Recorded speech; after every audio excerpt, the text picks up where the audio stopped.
Ini adalah episode ke-7. Pada 6 episode sebelumnya, kita sudah menjawab 9 dari 10 argumen yang selama ini membuat kita yakin bahwa bumi berbentuk bola. Topik terakhir, anggapan bahwa Flat Earth mundur 500 tahun akan dibahas lewat beberapa episode. Episode ini khusus membahas masalah secret societies yang merupakan landasan ideologis dari elit global. Siapakah mereka? Bagaimana mereka bisa mendominasi dunia tanpa kita sadari? Dan apa pentingnya soal ini untuk kita? Media-media dan film-film sering menggambarkan konspirasi sebagai teori yang hanya dipercaya oleh orang-orang paranoid. Itulah propaganda yang dilakukan agar orang yang membongkar konspirasi mereka dianggap sebagai orang gila. Konspirasi berasal dari bahasa Romawi atau Itali. Conspirare. Spirare itu bernafas, kon itu bersama. Conspirare, bernapas bersama. Bersekongkol dan bersiasat secara diam-diam seperti petisi.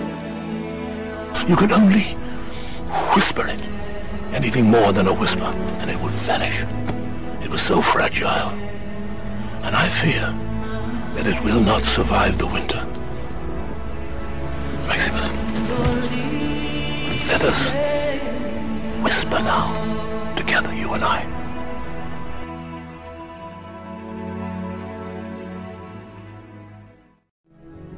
Istilah konspirasi populer lewat peristiwa tewasnya Julius Caesar. Ia ditusuk belati oleh 13 orang pengikut setianya yang sebelumnya merencanakan secara diam-diam. Conspirare, bernapas bersama. Konspirasi adalah khas perilaku secret societies yang gemar menyimpan rahasia di tempat ramai melalui kode-kode dan berbagai simbologi. Konspirasi dan secret societies adalah nyata, bukan teori. Mari kita dengar pidato Presiden John F. Kennedy tentang konspirasi dan secret societies. The very word secrecy is repugnant in a free and open society. And we are, as a people, inherently and historically opposed to secret societies, to secret oaths, and to secret proceedings. For we are opposed around the world by a monolithic and ruthless conspiracy that relies primarily on covert means for expanding its sphere of influence, on infiltration instead of invasion, on subversion instead of elections, on intimidation instead of free choice.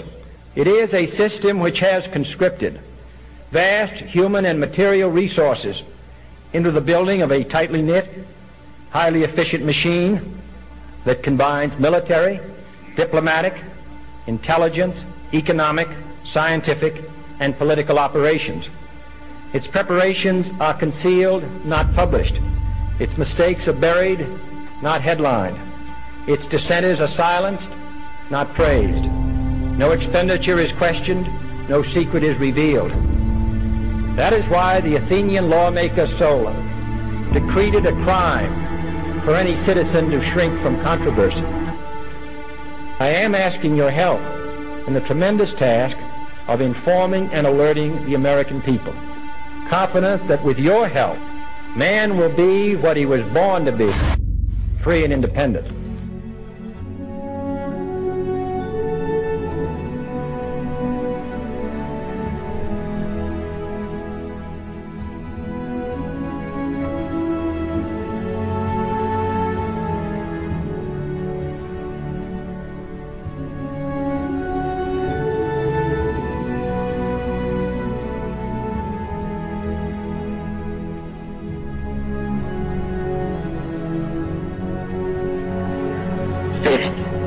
Social justice.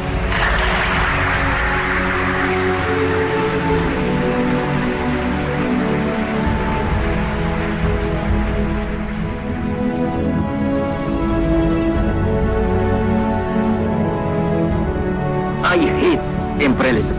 I detest colonialism.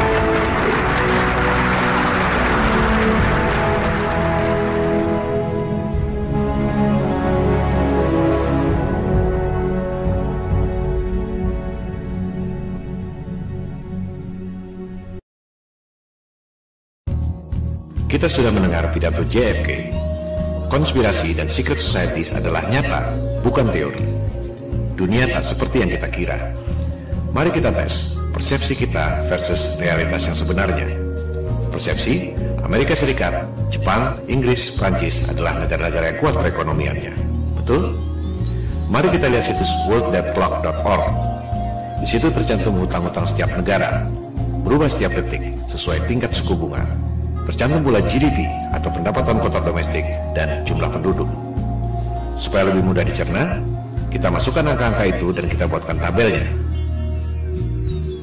Kita lihat, negara yang hutangnya paling banyak di dunia adalah Amerika Serikat.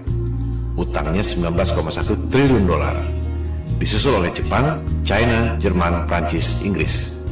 Kita masukkan pula Indonesia, Singapura, Malaysia, dan Rusia. Tabel seperti ini tak ada di Google atau YouTube. Anda harus membuatnya sendiri. Coba Anda pikirkan, negara-negara maju itu utang pada siapa? Siapa yang lebih kaya dari negara-negara sehingga mampu memberi utang pada negara-negara? Kalau Amerika Serikat disebut superpower, yang memberi utang itu berarti lebih superpower dari Amerika Serikat. Hutang Amerika Serikat 19,1 triliun dolar. Kita lihat laporan Bank Sentral Federal Reserve. Jumlah dolar dalam peredaran 1,4 triliun dolar. Berarti Amerika Serikat utangnya 13 kali dari jumlah dolar dalam peredaran. Indonesia sama saja. Hutangnya 5.400 triliun rupiah, jumlah rupiah dalam peredaran 528 triliun rupiah. Indonesia hutangnya lebih dari 10 kali jumlah rupiah dalam peredaran. Mungkin agak sulit mencerna angka-angka itu, karena dalam US dollar dan jumlahnya kelewat besar. Oke, kita permudah. Kita rupiahkan dan kita bagi dengan jumlah penduduk masing-masing. Ternyata hutang per penduduk yang paling besar jumlahnya adalah Jepang, disusul Amerika Serikat dan seterusnya. Indonesia hutangnya 20,6 juta per penduduk. Artinya semua penduduk Indonesia dari bayi sampai kakek nenek rata-rata punya utang 20,6 juta rupiah per orang. Kalau di rumah Anda ada 5 orang, baik yang tinggal di rumah mewah ataupun di kolong jembatan, hutangnya 103 juta rupiah per keluarga. Padahal Anda tak pernah menerima uangnya. Itu masih mending. Jepang lebih hancur lagi. Satu orang menanggung utang 932,6 juta rupiah. Amerika Serikat, satu orang menanggung utang 788,3 juta rupiah. Mungkin ada yang mengatakan pendapatan mereka juga besar. Oke, kita bandingkan hutang per kapita dengan GDP per kapita. Meski sebenarnya GDP itu termasuk pendapatan perusahaan asing di negara yang bersangkutan, sebenarnya kurang tepat untuk menggambarkan pendapatan per penduduk. Untuk mudahnya, dalam bahasa awam, GDP ini kita sebut saja pendapatan kotor. Kita lihat, pendapatan kotor per penduduk versus hutang per penduduk. Jepang nomor 1, hutangnya satu orang 217% dari pendapatannya. Amerika Serikat nomor 2, hutangnya satu penduduk 106% dari pendapatannya. Indonesia masih mendingan, hutang per penduduk 46,7% dari pendapatannya. Inilah kelakuan elit global. Grand design-nya adalah membangkrutkan semua negara di dunia, menghancurkan semua agama di dunia, agar tunduk pada tatanan dunia baru, New World Order. Mereka sudah melakukan ini selama 250 tahun terakhir. Mereka percaya bahwa mereka adalah orang-orang terpilih yang mendapat pencerahan dari Lucifer, sang iblis. Mereka percaya bahwa mereka ditakdirkan untuk menjadi Tuhan di dunia, dan umat manusia sedunia lainnya menjadi budak-budaknya. Ideologi ini sudah ada sepanjang sejarah umat manusia. Mereka adalah titisan doktrinal dari Raja Nimrod yang membangun menara Babel menjulang tinggi ke langit untuk menantang Tuhan yang menciptakan banjir Nuh. Cara mereka memandang dunia dan kehidupan sangat beda dengan kita. Yang kita bilang iblis, mereka bilang Tuhan. Yang kita bilang pembunuhan yang keji, mereka bilang ritual kurban yang suci. Mereka adalah antitesis dari kita. The Antichrist, bahasa Arabnya Al-Masih Ad-Dajjal. Alirannya disebut Freemason, New Age. Dulunya disebut Mystery School. Itulah cikal bakal secret societies, bersembunyi di tempat ramai, seperti iblis di kegelapan yang siap memaksa manusia. Tokoh Mystery Schools modern yang paling berpengaruh ajarannya adalah Madame Blavatsky, seorang cenayang asal Rusia. Anda lihat judul bukunya, The Secret Doctrine, gabungan dari sains, agama, dan filsafat. Anda ingat Hitler mengatakan masa Jerman adalah bangsa pilihan keturunan bangsa Arya? Pernahkah Anda pikir bagaimana mungkin orang bule Jerman mengaku keturunan bangsa Arya, bahasa Sanskerta? Jika Anda perhatikan, bahkan logo Nazi pun bernama swastika, Sanskerta. Itulah pengaruh Blavatsky. lewat bukunya The Secret Doctrine. Nazi didirikan oleh Thule Society, penganut aliran mistik Blavatsky. Jika di Jerman aliran Blavatsky berkembang menjadi Thule Society, pendiri partai Nazi, di Amerika Serikat ajaran Blavatsky berkembang menjadi sekte The Order of Death. Simbolnya tulang tengkorak. Oleh sebab itu, orang lebih mengenalnya dengan sebutan sekte Skull and Bones. George Bush, baik yang senior maupun yang junior, dua presiden Amerika Serikat, adalah anggota sekte Skull and Bones, Yale University. His name in the Yale University Secret Society Skull and Bones, better known to you as President George Bush. Now, for the first time in the history of that Yale club, two of its former members will go head-to-head for the presidency. Also the first time in the history of that slightly less secretive organization, the United States of America. That's right, John Kerry was also in Skull and Bones. In a moment, a journalist at Yale who has removed some of the unknowns from the bones. First, who are these people? Skull and Bones dates to 1832. It was, in fact, a reaction to a secret society, the Masons, then much more influential than they are today. New members, the neophytes, are expected to do things like lie in coffins and wrestle in mud and kiss a skull and confess their sexual histories in front of the group. Once you're in, you're in. Skull and Bones is for life. Henry Luce, who created Time Magazine and all its cousins. Harold Stanley, founder of Morgan Stanley. Henry Louis Stimson, the Secretary of War under FDR and Truman. William F. Buckley. Averill Harriman, longtime governor of New York. And then there are the presidents, William Howard Taft, whose father Alfonso had helped found the group and whose son Robert was a senator. George Herbert Walker Bush, whose father Prescott was a bonesman and a senator. The current President Bush, his opponent is John Kerry, bonesman, class of 66. You both were members of Skull and Bones, a secret society at Yale. What does that tell us? Not much, because it's a secret. You were both in Skull and Bones, the secret society. It's so secret we can't talk about it. One a Democrat, one a Republican, miles apart on the issues, but both rooted in the same secret Yale society. Apakah persamaan antara Hitler dan Bush?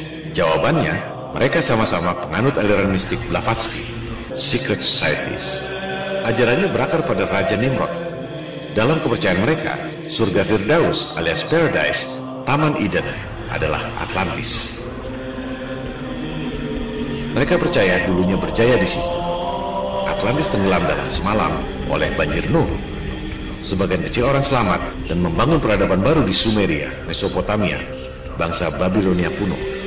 Oleh sebab itulah Nimrod membangun menara Babel, menjulang tinggi ke langit untuk menantang Tuhan yang menciptakan banjirnya. Mereka memang membenci ketuhanan dan agama-agama. Ini sudah berlangsung ribuan tahun.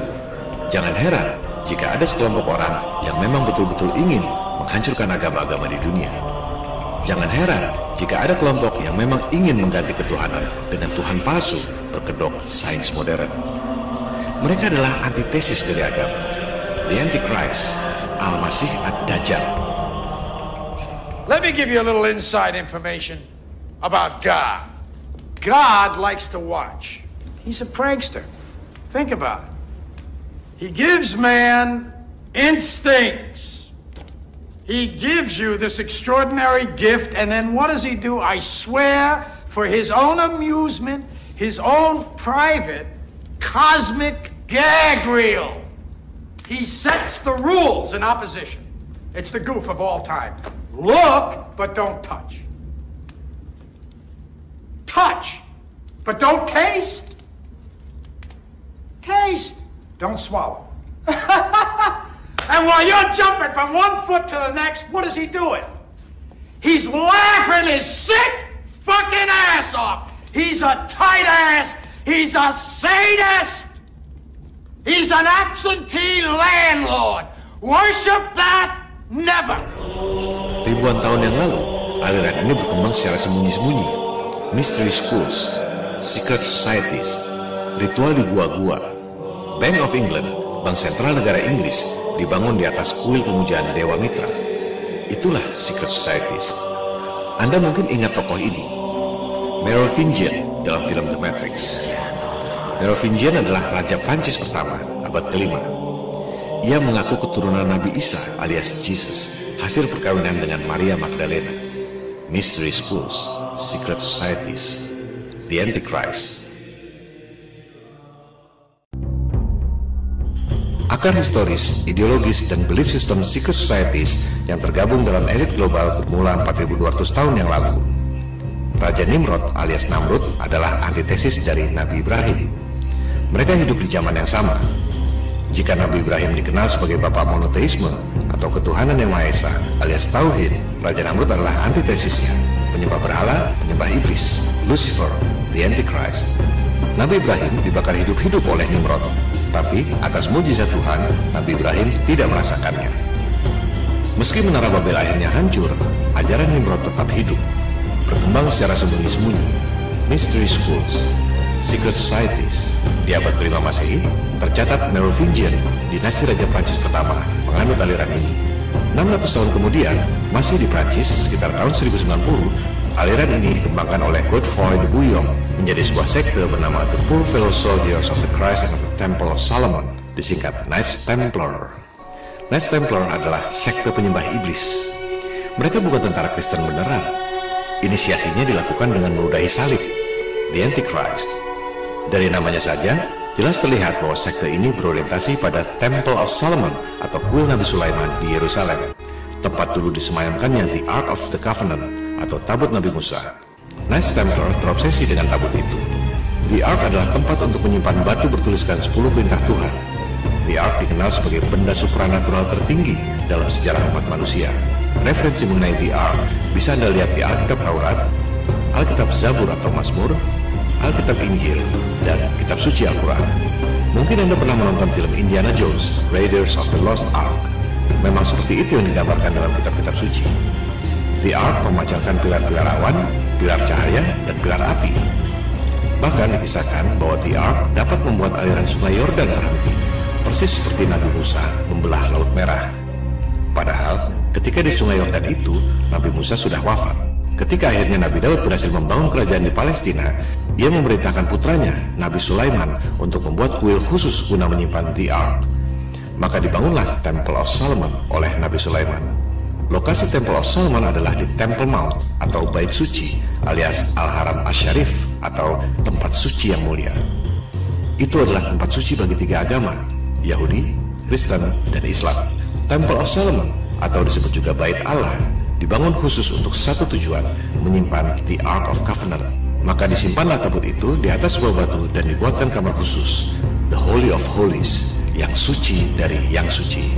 Batu tempat menyimpan the Ark itu disebut As-Sakrah. Saat ini, batu As-Sakrah ada di dalam Masjid Al-Sakrah atau Dome of the Rock. Lokasinya di seberang Masjid Al-Aqsa. Batu As-Sakrah ini, tempat dulu disemayamkannya tabut Nabi Musa, juga dipercaya sebagai tempat di mana Nabi Muhammad menjalankan Mi'raj melewati langit ke-7. Ketika awal-awal umat Islam menjalankan ibadah sholat, kiblatnya adalah Yerusalem, di Baitul Maqdis itu. Baru kemudian ketika di Madinah, turun wahyu yang memerintahkan pindah kiblat ke Ka'bah. Luar biasa, kota suci 3 agama. Temple of Solomon dibangun oleh Nabi Sulaiman sekitar tahun 900 sebelum Masehi. The Ark of Covenant hanya bertuah jika ada orang yang memiliki derajat spiritual yang sangat tinggi, seperti Nabi Musa, Nabi Daud, Nabi Sulaiman, dan lain-lain. Dalam bahasa awam, harus ada kuncennya. Jika tak ada holy man, maka tabut itu hanya peti biasa yang tak ada tuahnya. Itu sebabnya Temple of Solomon bisa dihancurkan oleh Raja Nebukadnezar II 300 tahun kemudian. Nebukadnezar II adalah Raja Neo-Babylonian atau Irak sekarang. Saddam Hussein dikenal mengklaim dirinya sebagai keturunan Nebukadnezar II yang menghancurkan Temple of Solomon. Sisa-sisa runtuhan Temple of Solomon inilah yang kemudian menjadi tembok ratapan. Tempat bangsa Yahudi meratapi kesedihan, awalnya akibat hancurnya kejayaan yang dibangun oleh Nabi Daud dan Nabi Sulaiman. Sejak diserang Nebukadnezar 2600 tahun lalu, tabut Nabi Musa hilang sampai sekarang. Tak ada yang tahu di mana tempatnya. Masjid Al-Aqsa dan Masjid Al-Sakrah dibangun abad ke-7, 1200 tahun setelah Temple of Solomon hancur. Kuil Nabi Sulaiman sudah hancur 1200 tahun sebelum Islam lahir. Umat Yahudi, Kristen, dan Islam di Yerusalem adalah tetangga yang rukun. Mereka tak pernah perang. Tak akan ada perang jika tak ada yang provokasi. Umat 3 agama hidup rukun bertetangga selama ribuan tahun. Baru ada konflik setelah dipecah belah oleh Inggris melalui British Mandate on Palestine 1922 yang berbuntut lahirnya negara Israel tahun 1948. Kita akan membahas soal adu domba elit global ini nanti. Silakan Anda buka situs Old City Jerusalem di Wikipedia. Ada keterangan di situ. Ketika Khalifah Umar bin Khattab tiba di kota suci Yerusalem, ia justru disambut hangat oleh otoritas agama Kristen di Yerusalem. Tak ada perang. Justru Umar dianggap sebagai pelindung dan penyelamat kota Yerusalem oleh pimpinan tertinggi agama Kristen di situ, yaitu Sophronius. Umar dipersilakan melaksanakan sholat di gereja Yerusalem, tapi Umar menolak karena takut suatu saat umat Islam mengklaim gereja itu sebagai tempat sholat. Umar sholat di luar gereja dan menulis surat kepada otoritas agama Kristen di situ yang isinya melindungi gereja dan melarang umat Islam mengklaim gereja itu. Inilah contoh nyata keteladanan kerukunan umat beragama yang tak diajarkan di sekolah.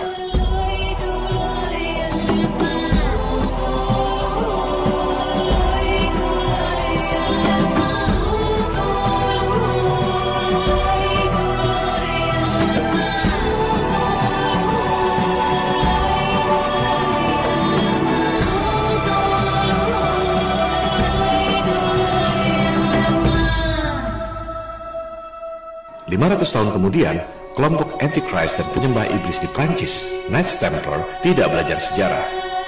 Mereka terobsesi dengan kesaktian tabut Nabi Musa yang mereka baca di Alkitab. Mereka pikir tabut itu masih ada di Yerusalem, di lokasi Masjid Al-Aqsa dan As-Sakrah. Betapa bodohnya, mereka tidak tahu Temple of Solomon sudah hancur 1600 tahun sebelumnya oleh bangsa Neo-Babilonia. Tak ada sangkut pautnya dengan umat Islam yang baru lahir 1200 tahun setelah Temple of Solomon hancur. Kelompok Antichrist Knights Templar ingin mengambil tabut Nabi Musa di Yerusalem untuk kekayaan dan kejayaan pribadi. Mereka butuh uang dan butuh dukungan politik. Maka disebarlah fitnah bahwa umat Islam merampok umat Kristen yang berziarah di Yerusalem sehingga melahirkan perang salib selama 300 tahun. Adu domba umat beragama dimulai oleh Knights Templar yang melahirkan warisan kebencian 1000 tahun di antara umat Kristen dan umat Islam. Aliran Raja Nimrod ini memang membenci ketuhanan dan agama, mengadu domba umat beragama untuk memperoleh kekayaan dan kejayaan. Perhatikan nama awalnya, The Poor Fellow Soldier. Mereka tadinya adalah tentara miskin. Logonya satu kuda 2 orang karena tak mampu beli kuda sendiri. Melalui adu domba umat beragama yang melahirkan perang salib 300 tahun, sekte penyembah iblis yang awalnya satu kuda 2 orang itu menjelma menjadi The Bank of Europe. Knights Templar memiliki jaringan dari Eropa sampai Timur Tengah. Dibuatlah sistem cek perbankan dan letter of credit yang kita gunakan sampai sekarang, The Bank of Europe. Fortune and glory, kid. Fortune and glory. Knights Templar kemudian memberi hutang pada raja-raja, termasuk Raja Prancis. Jurus membangkrutkan negara lewat hutang sudah dimulai 1000 tahun lalu oleh Knights Templar. Elit global hanya meniru apa yang dilakukan Knights Templar 1000 tahun lalu. Mereka tak peduli perang selama 300 tahun, tak peduli memakan korban jutaan orang. Yang kita anggap sebagai perang yang mengerikan, buat mereka adalah pesta yang mendatangkan banyak uang. Yang kita anggap sebagai pembunuhan yang keji, mereka anggap ritual kurban yang suci. The Antichrist, Al-Masih Ad-Dajjal.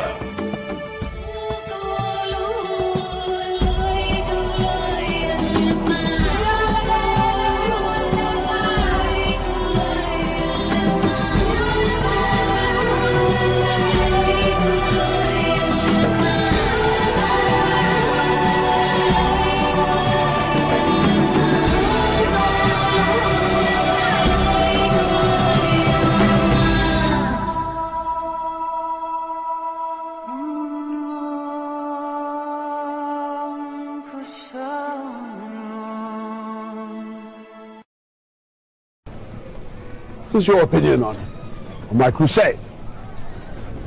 God be pleased with my sacrifice. No, he won't. Why do you say that? The massacre at Akrasaya. Speak up! When you had us herd 2,500 Muslim men, women and children together, a young woman at my feet, with her hands bound, she looked up at me. It wasn't fear in her eyes. It wasn't anger. It was only pity. She knew that when you gave the order, our blades would descend upon their heads. That in that moment we would be godless. All of us. Godless.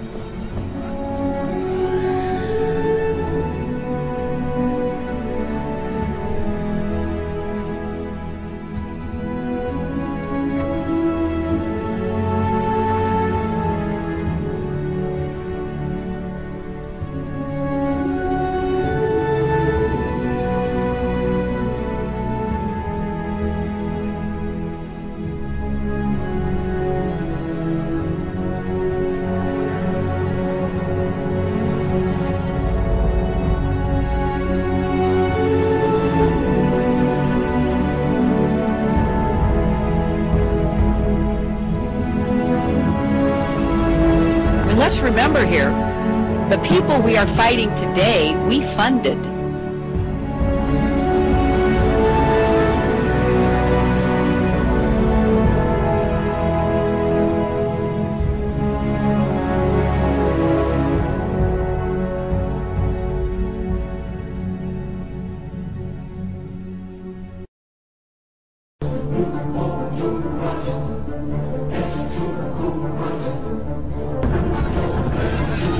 In the name of the cross, women were raped and murdered.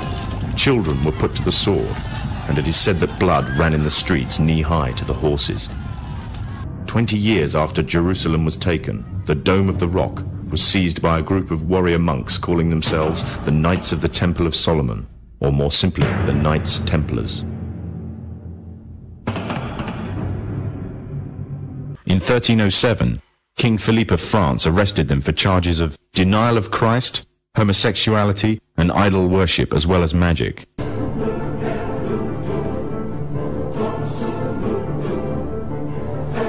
Pope Clement V declared all Templars as heretics to Christianity, ordering all their properties to be seized.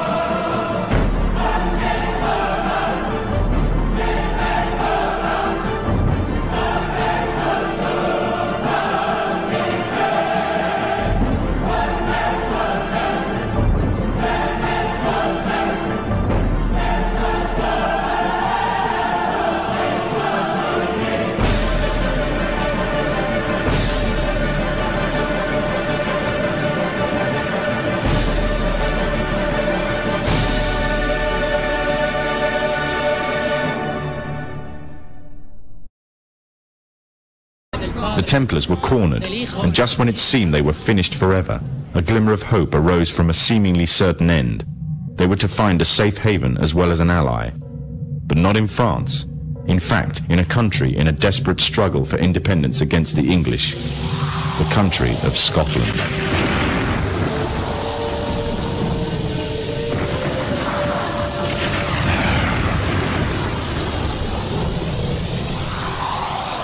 For some, Scotland's hope of independence had died with the death of William Wallace.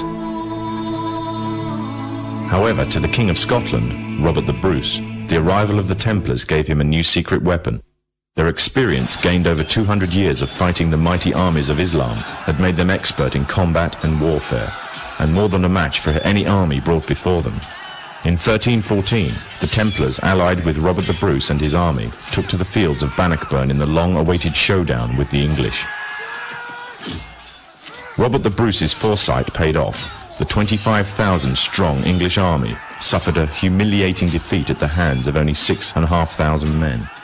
The dream of an independent Scotland had finally been achieved.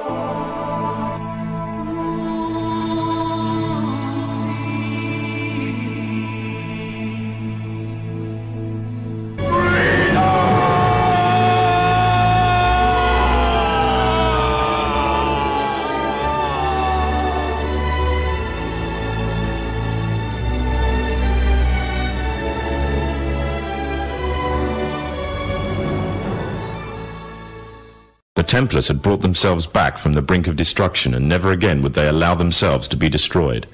This time, they would control the country by controlling its kings.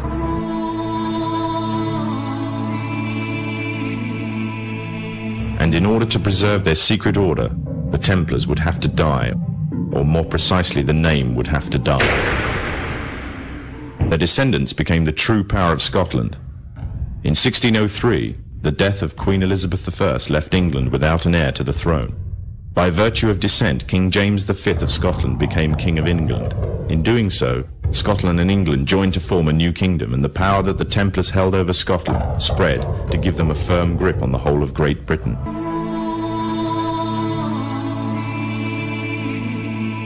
All the time they were planning, regrouping, and infiltrating positions of power in all corners of the kingdom. They had grown in both number and strength, and were now ready to coin a new identity, free from their reputation of the past, and given credibility by none other than the monarchy and aristocracy of England. And the name they chose for themselves was a name that would be known by many, but understood by a few. This new name, the Freemasons. Demikian klip yang sangat bagus dari topinfopost.com. Sengaja saya cuplik agar jelas bahwa semua yang saya sampaikan dalam pemaparan konspirasi bumi datar ini bukan pendapat atau opini saya sendiri, melainkan hasil riset. Saya hanya merangkum dan memperjelas. Sulit memahami Flat Earth jika tidak paham elit global. Kita tak akan paham elit global jika tak paham ideologi dan akar historis secret societies. Elit global, sains modern, termasuk dogma bumi mengelilingi matahari, berakar pada hal yang sama, abad pencerahan Eropa. Anda mungkin pernah menonton film The Godfather, Mafia. Yang mungkin Anda tidak tahu, The Godfather yang sesungguhnya adalah yang melahirkan abad pencerahan Eropa. Keluarga de Medici di Florenza, Italia. Awalnya pun sama. Orang yang terlahir miskin bisa menjadi sangat powerful dan kaya. Dari situlah kemudian lahir sains modern, dogma bumi mengelilingi matahari, dan dominasi ekonomi dunia. Florence, 1389. A boy is baptized into a medieval world. He was not of noble birth. He was the son of a local merchant. His name was Cosimo de' Medici.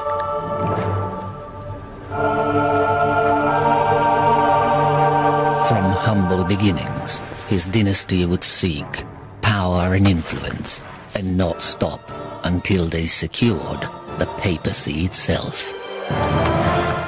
Theirs was a world where power came at a price.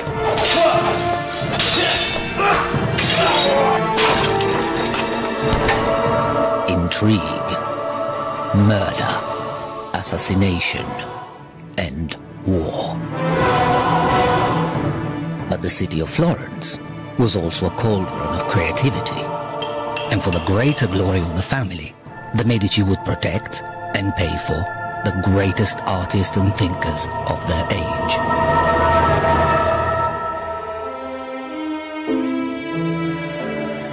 Michelangelo, Brunelleschi, Botticelli, Leonardo, Galileo.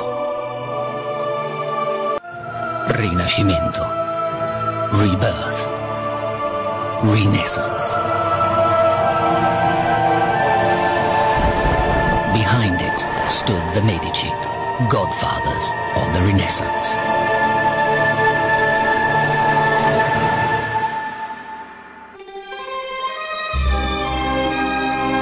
Anda lihat sendiri, para arsitek abad pencerahan Eropa seperti Michelangelo, Leonardo da Vinci, Galileo adalah anak asuh sang godfather, the Medici.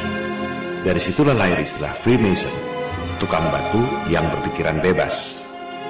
Dogma bumi mengelilingi matahari dimulai dari situ.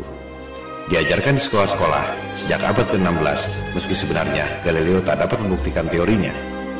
Jika bumi berputar mengelilingi matahari, maka rasi bintang seharusnya berubah setiap 6 bulan. Ini yang disebut sebagai stellar parallax yang sudah kita bahas di episode 3. Rasi bintang tidak berubah. Sebaliknya, jika bumi mengelilingi matahari dan bintang-bintang itu masing-masing terpisah jarak triliunan kilometer, Bagaimana mungkin semua bintang bergerak ke arah yang sama dengan kecepatan yang sama pula? Mereka mengatakan itu sebagai cosmic coincidence, kebetulan kosmik. Sama juga dengan mengatakan orang-orang ini jaraknya berjauhan.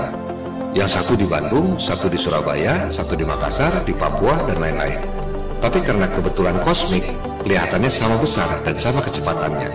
Itu adalah pembodohan. Mereka melakukan itu 500 tahun lalu karena kondisi politik saat itu.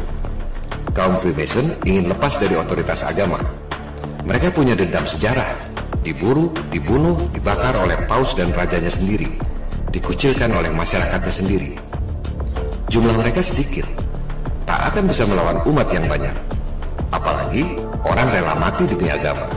Oleh sebab itu, dogma agama harus dihancurkan lewat Tuhan palsu berkedok sains modern.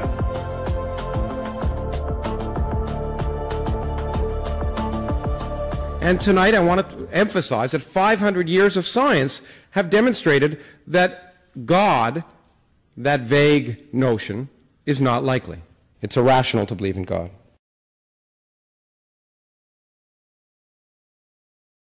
The God of the Old Testament is arguably the most unpleasant character in all fiction. Jealous and proud of it, a petty, unjust, unforgiving control freak, a vindictive, bloodthirsty ethnic cleanser, a misogynistic, homophobic, racist, infanticidal, genocidal, filicidal, pestilential, megalomaniacal, sadomasochistic, capriciously malevolent bully.